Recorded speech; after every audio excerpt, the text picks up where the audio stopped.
Du moment que je vois Timon et Pumba habillés en drague faire le hula devant des hyènes, je vais voir ce film. Vous entendez pas si c'est du lard du cochon. Si vous avez pas compté tout comme mon compagnon. À la file indienne, chère petite hyène, venez bien payer la moyenne. Salut à tous, ici Red, j'ai envie de parler de la bande-annonce du Roi Lion 2019 parce qu'il y a un truc qui me dérange plus que d'habitude. Pour ceux qui le savent pas, Disney vont ressortir plein de classiques d'animation en version live action, c'est-à-dire avec des vrais acteurs et non pas de l'animation. Ils ont déjà fait ça avec le Livre de la Jungle, par exemple. Ils ont déjà fait ça avec La Belle et la Bête, récemment. Et là, ils vont faire ça avec le Roi Lion, Mulan, Dumbo, Aladdin, qui sortent quasiment tous l'année prochaine, sauf Mulan, je crois, qui sort en 2020. Il y aura aussi La Petite Sirène, je crois. Forcément, il y aura pas Hercule ni Tarzan. On sait pas pourquoi, ils pourraient le faire d'ailleurs, hein. Hercule et Tarzan, ça reste quand même le feu niveau animation. Mais grosso modo, ils reprennent, ils remake leur propre film. Mais cette idée de remake leur propre film est une véritable catastrophe. J'exagère même pas, c'est ce que j'appelle un déficit créatif pour faire un max de pognon. Et pour ça, faut que je parle un peu de la bande-annonce, forcément. La bande-annonce, ou du moins le teaser de la bande-annonce, c'est juste la scène d'intro du Roi Lion en version live action.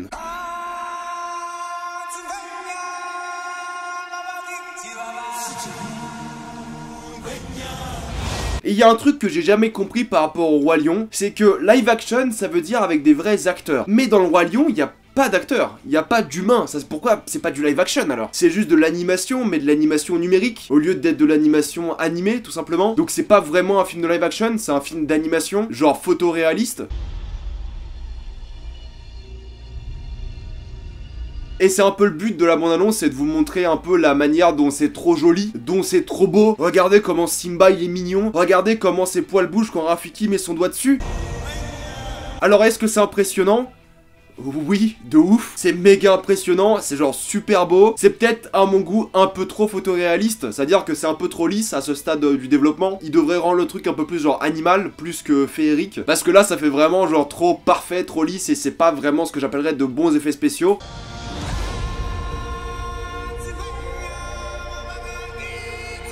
Mais oui, c'est beau, oui, c'est impressionnant, oui, je vais aller voir ce film. Et c'est ça qui me dérange au final, c'est que je sais que je vais aller voir ce film parce que c'est mon enfance et j'ai envie de voir mon enfance en mieux. Et c'est là que je sais que Disney ont gagné et que je suis un pigeon. Parce que juste revoir cette scène dans la bande-annonce, j'ai eu des frissons. C'est le cycle de la vie en version animée super jolie. Donc forcément, je vais voir ce film, forcément, mais ils ont gagné. Et ça m'énerve parce que d'un côté, ils ont gagné en faisant la facilité, c'est-à-dire en refaisant leur film plan pour plan. Parce que cette bande-annonce, vous l'avez remarqué pour les plus malins, c'est plan pour plan. Le Roi Lion des années 90.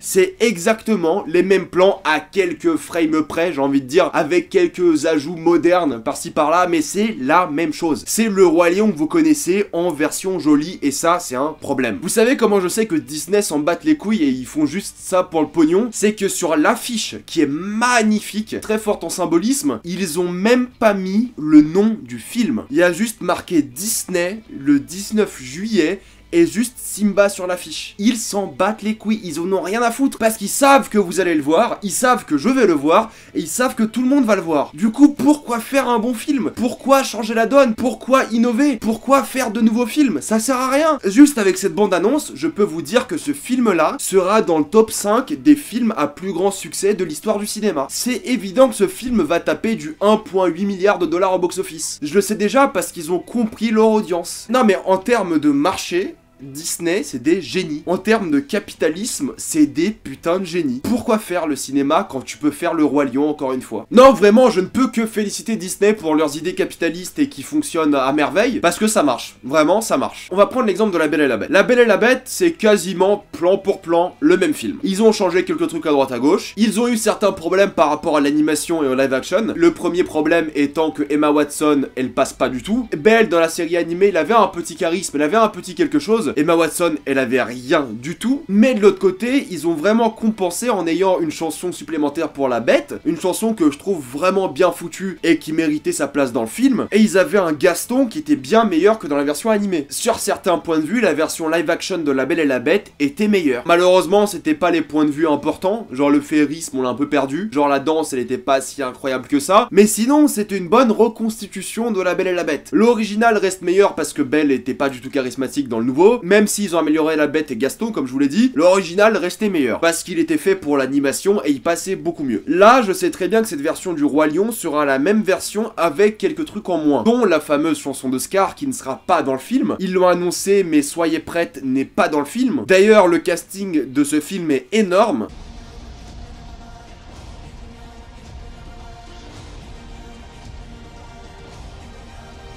Tellement que James Earl Jones est revenu au casting pour faire la voix de Mufasa. Par contre, encore une fois, Jeremy Irons qui faisait la voix de Scar n'est pas de retour, pour la simple et bonne raison qu'il a dit que les remakes ça ne sert à rien, et il a tout à fait raison. Je suis quasiment sûr qu'ils vont couper d'autres trucs dans le film, quasiment sûr que le regard de Nala, vous savez ce regard un peu cochon qu'elle donne à Simba, juste avant qu'il se pécho là, ça sera pas dans le film hein.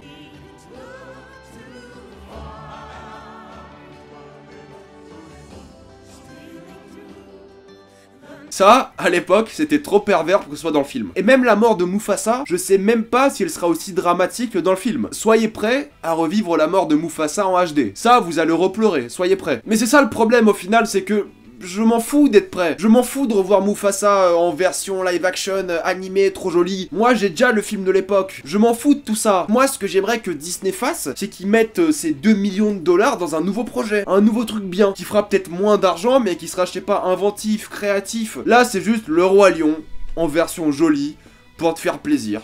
Et le pire, c'est que ça marche. Le pire, c'est que j'ai surkiffé la bande-annonce. Le pire, c'est que j'ai eu des frissons, j'ai kiffé la musique, je vais kiffer ce film. Moi, je sais déjà, maintenant, aujourd'hui, que je vais préférer l'original, mais que je vais quand même aller voir en avant-première ou le premier jour ce film, et que je vais aussi le kiffer, et que je vais être impressionné, et que je vais faire une critique où je vais dire que c'est trop bien. Je le sais déjà, non mais c'est une évidence. Genre Disney me formate à le faire, mais je suis tellement nostalgique et j'aime tellement le Roi Lion que je vais aller voir ce film et je vais kiffer. Et c'est ça le problème, c'est que j'ai pas la volonté de boycotter ce film, parce que j'ai envie de le voir tout simplement, c'est tout. Bon voilà, c'était juste mon petit coup de gueule pour dire que c'est le genre de film qui sert à rien, mais que je suis fatalement un esclave du système, et que je m'en veux de ouf d'être un esclave de ce système, et je m'en veux de ouf d'avoir des sentiments pour un film qui date d'il y a 20 ans, qui a forgé mon enfance, et que je veux revoir de manière trop belle parce que la bande-annonce était trop jolie. Mais Disney, ils nous mettent bien un gros doigt dans le cul, pour être gentil, on va dire. Au lieu de financer des vrais projets, ils nous financent des bails comme ça. Enfin, ça sert à rien. Franchement, ça sert à rien. Et le pire, c'est que je suis tellement impuissant face à ça. C'est pas comme si c'était un réalisateur de ouf qui faisait ça, tu vois. C'est Jon Favreau. C'est un peu un yes man, Jon Favreau, tu vois. Il a du talent, mais ça reste un peu un yes man. Les meilleurs films de Jon Favreau, c'est les films qu'il faisait pour lui-même. Genre Chef, ça c'était bien. Parce que c'était un film d'auteur, tu vois. Même Guy Ritchie, tu vois, j'ai peur qu'il rate Aladdin. Parce qu'ils vont lui demander de refaire le même film. Ils ont juste pris Guy Ritchie pour faire du Guy Ritchie. Parce que l'Aladdin de base ressemble un peu à son style. Pareil pour Dumbo, ils ont pris Tim Burton parce que Dumbo ressemble à Tim Burton. Non pas pour donner à Tim Burton la liberté de faire